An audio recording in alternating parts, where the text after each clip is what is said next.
अस्सलाम वालेकुम एंड जागो दुनिया जागो। उम्मीद है कि आपकी अच्छी सुबह गुजर रही है और आप कराची का ग्रे ग्रीन मौसम एंजॉय कर रहे हैं। मैं तो काफ़ी ज़्यादा एंजॉय कर रही हूँ।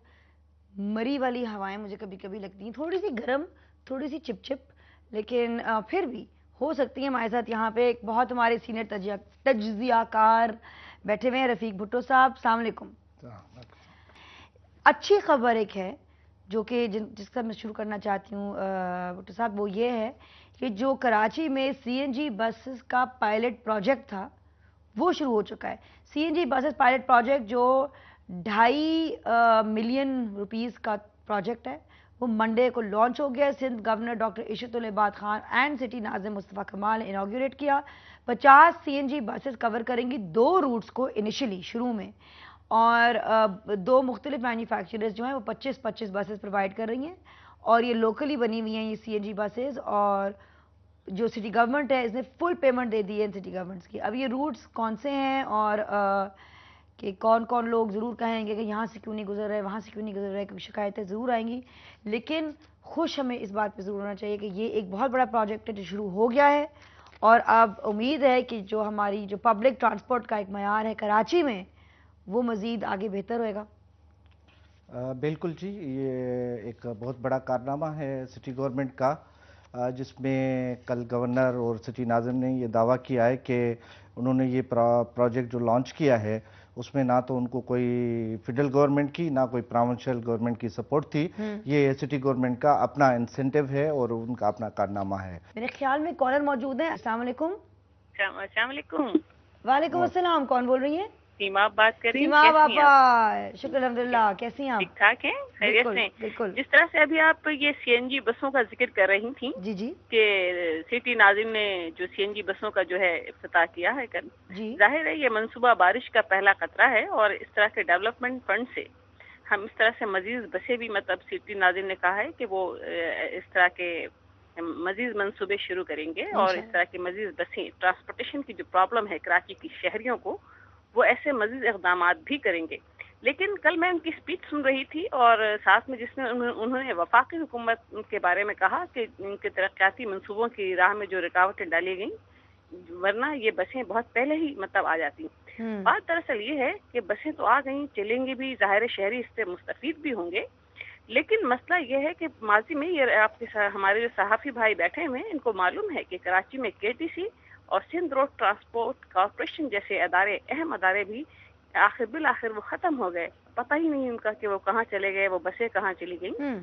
तो बात दरअसल ये है कि इसकी मैनेजमेंट जो है वो सही तरीके से की जाए, इसको देखभाल सही तरीके से की जाए, इसको देखा जाए, इसकी अकाउंटेबिलिटी की जाए कि ये आखिर ये बसें कितने अरसे तक सड़कों पर रहती हैं और कितने अरसे तक अवाम को फ़ायदा पहुंचाती हैं। ये बहुत एक अच्छा इक़दाम है। और साथ ही नादिया, मैं आपसे ये फ़ायदा हासिल करूँ कि आज आपकी कॉल मुझसे मिल गई है, मैं ये आपकी अहम तवज्जो जो है वो ये दिलाना चाहती हूँ, और ये हमारे जो सहाफ़ी भाई बैठे हैं इनसे भी इनका तबसरा हासिल करना चाहती हूँ कि बिजली का बहरान है भी या नहीं भी है। कहा जाता है कि जी पावर जनरेटिंग कमेटियाँ जो हैं, कंपनियाँ जो हैं, वो ज़रूरत के मुताबिक बिजली पैदा करने की सलाहियतें तो रखती हैं, लेकिन उन्हें अदायगियाँ नहीं की जा रही हैं। कोई 90 अरब रुपए का बिल है जो नहीं दिया जा रहा है।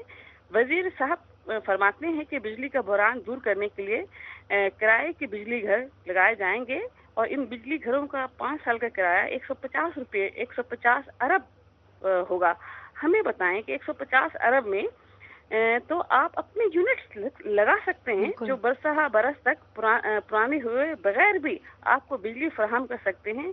ये क्या राज है, कोई नहीं बता रहा है। पता नहीं क्यों अवाम के इतने ज्यादा हुकूमत खिलाफ हो चुकी है। सीमा बाबा, बिल्कुल जायज़ आपकी बातें हैं। और पहले तो जी 2 जो नुक्ते हैं जो सीमा पापा ने उठाई, तो एक तो उन्होंने एसआरटीसी, सिंध रोड कहाँ गई और केटीसी की बात की। वो एक पब्लिक सेक्टर में बहुत बड़े इदारे थे, क्या कहाँ गए उनके बड़े, उसको पिछली हुकूमतों ने उसको बेच बाच के खादी, पता नहीं वो कहाँ चले गए, वो असेट्स उन्होंने बेच दिए। अब उन पे बड़े बड़े प्लाजा बन गए हैं और वो बसेस, वो उसके जो मुलाजमीन थे, कई मुलाजमीन एसआरटीसी के आज भी हैदराबाद प्रेस क्लब के आगे बैठे हुए होते हैं अपने बकाया जात की हासिल करने के लिए, लेकिन गवर्नमेंट उस पर भी कोई एक्शन नहीं लेती। यही हाल केटीसी का है।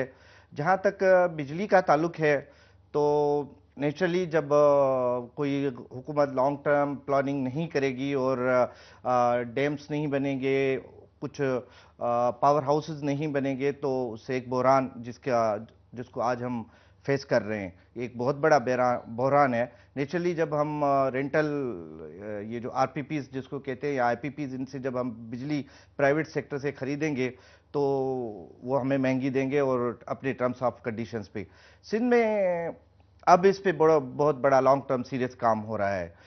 चौधरी शुजात जी, चौधरी शुजात कह रहे हैं लाल मस्जिद का मसला मिस हैंडल किया गया है।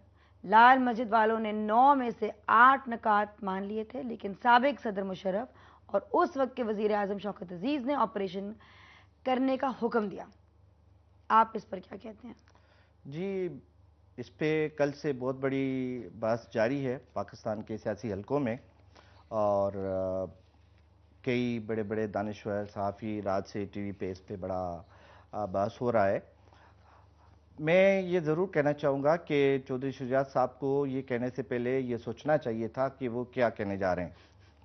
वो उस हुकूमत का एक बहुत बड़ा हिस्सा थे और जनरल परवेज़ मुशर्रफ को अपने दौरे इक़्तिदार में अपने आप को मजबूत करने में सबसे बड़ी जो बेसाखियाँ दी वो तो चौधरी साहबान ने दी। चौधरी शुजात उसके बहुत बड़े बेनिफिशरी भी रहे और बहुत बड़े सपोर्टर भी रहे। और जब ये लाल मस्जिद का वाक़या हो रहा था तो ये खुद बड़ी मीटिंग्स में थे और एक पार्टी के सरबराह के तौर पे इनका बड़ा एक रोल था। मुझे नहीं लगता कि इनकी बात सदर परवेज़ मुशर्रफ ने या उस वक्त के वज़ीर आज़म शौकत अजीज साहब ने क्यों नहीं मानी। अगर नहीं मानी तो उस वक्त इनका अपना रोल क्या था? क्या इन्होंने उस पर एजिटेट किया? क्या इन्होंने अवाम के पास आए और अपने तहफ़्फ़ुज़ात से अवाम को आगाह किया? उस वक्त क्यों खामोश रहे? और इसी के साथ हमारा सेगमेंट ख़त्म होता है। रफ़ीक भुट्टो साहब प्लीज़ दोबारा आइएगा, क्योंकि मैंने इतनी सारी न्यूज़ स्टोरीज नहीं डिस्कस की, क्योंकि मुझे पता चल गया था कि बैठ के रफ़ीक साहब के साथ कि ये एक मौका है कुछ सीखने का, और ढेर सारा कुछ सीख लूँ इनसे। तो ज़रूर दोबारा आइएगा, आई होप इंशाअल्लाह ताला, ताकि हम जल्दी बस आ जाएं। जब मर्जी, पूरा हफ्ता खुला है, जिस दिन मर्जी आना है आपने आ जाएं। It is up to you, you are the custodian. बस, तो then we will be seeing you, I am available, then we will be seeing you very soon इंशाल्लाह ताला। और हमारे साथ रहिएगा।